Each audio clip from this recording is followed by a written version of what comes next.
extreme cold. They have the same that we do. I personally asked President Putin not to fire on Kiev and the cities and towns for a week during this. It's extraordinary. It's not just like cold. It's extraordinary cold, record-setting cold. Over there too, they're having the same. It's a big pile of bad weather, the worst. But it was it really. They said they've never experienced cold like that. And I personally asked President Putin not to fire into Kiev and the various towns for a week. And he agreed to do that. And I have to tell you, it was very nice. A lot of people said, don't waste the coal, you're not going to get that. And he did it, and we're very happy that they did it. That's correct. Because on top of everything else, that's not what they need, is missiles coming into their towns and cities. So I just thought I should say it. I thought it was a very good thing. And Ukraine was almost, they didn't believe it, but they were very happy about it because they are struggling badly. I think it shows, Mr. President, how you provide an overarching sort of presence in these negotiations. The Ukrainians never thought it could happen. The Russians are doing things maybe that people wouldn't give them the credit for doing, and I think it always comes down to your indomitable spirit. Well, it was a good thing. You know, if you think it's cold over here, they say in Ukraine you can add another 20% to it. It was very cold place anyway, but this was, they see numbers that were so, they've never seen numbers like that, cold numbers like that. So it was, I thought I should mention it. Could I ask Scott Bessent, we have so many things happening, could I ask you to maybe say a few words, please? Yes, sir. So the one big beautiful bill that was passed on July 4th last year, we're starting to see the effects kick in. You mentioned the great economy. One of the things in the one big beautiful bill, Mr. President, it was an honor to host you, and as you said, the best rapper in the world, Nicki. Tremendous strength and national security. Go ahead, Scott.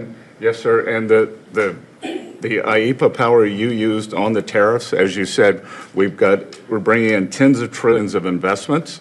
The tens of trillions of investments turns into factories construction, which turns into factory jobs, which turns into consumer spending. You've right-sized the government, so government employment is down, private sector is up. Growth was a stunning 4.7, 4.8% in the past 2 quarters, biggest back-to-back gains in a decade. And we are doing that with government finances improving. So that will bring down the borrowing costs, the calendar year budget for 2024, 7% deficit to GDP, highest when we weren't at war, not in a recession, all the way down to 5.4% and getting better.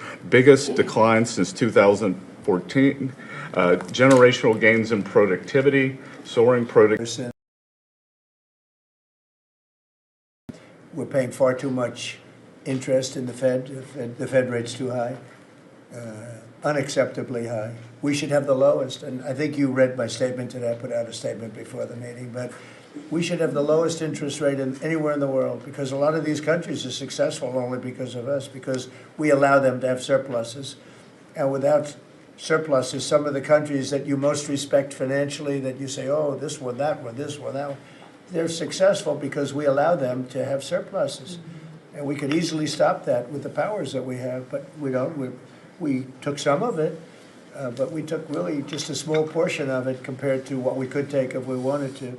We should have the lowest interest rate anywhere in the world. They should be 2 points and even 3 points lower.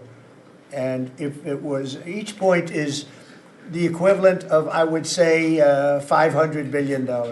So if you got 2 points low, you have $1 trillion in saving, and it's almost, if you call it just a paper expense. You can do it with a pencil. It's not cutting. It's not saying we have to get rid of jobs, or it's just like literally so easy to do. But we have a guy that doesn't want to do it because he's, I think he's politically biased. I really do. I believe he's politically biased because most smart people say it's not even a question.